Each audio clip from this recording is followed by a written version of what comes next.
सलोनी नांदे और आप देख रहे हैं केसरी उजाला न्यूज। जिला परिषद नागपुर की अध्यक्ष मुक्ता कोकड़े ने आज हुई बैठक के बारे में जानकारी दी। उन्होंने कहा कि कुल 1304 काम हैं, जिसमें से 400 से ज्यादा काम संपन्न हुए हैं। बाकी बचे हुए कामों के लिए बार बार शिकायतें आ रही हैं। उन्होंने आगे कहा कि हमने शासन को इसकी जानकारी दी है, लेकिन शासन से प्रस्ताव को मंजूरी न मिलने से बाकी काम पूरे नहीं हो रहे हैं।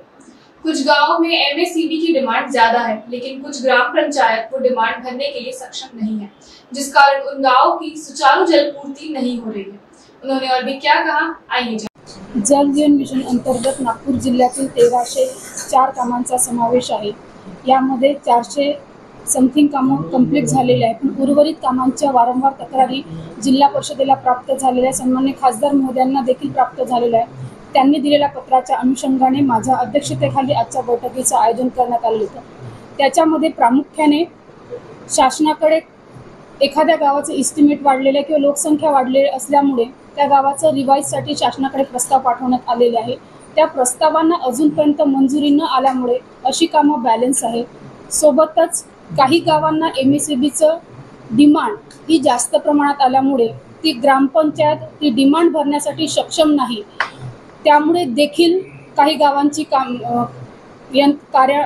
कामं जरी पूर्ण झाली असेल, पण एमएससीबी कनेक्शनमुळे ती कामं आपण त्या गावांना सुरळीत पाणी पुरवठा करू शकत नाही आहे।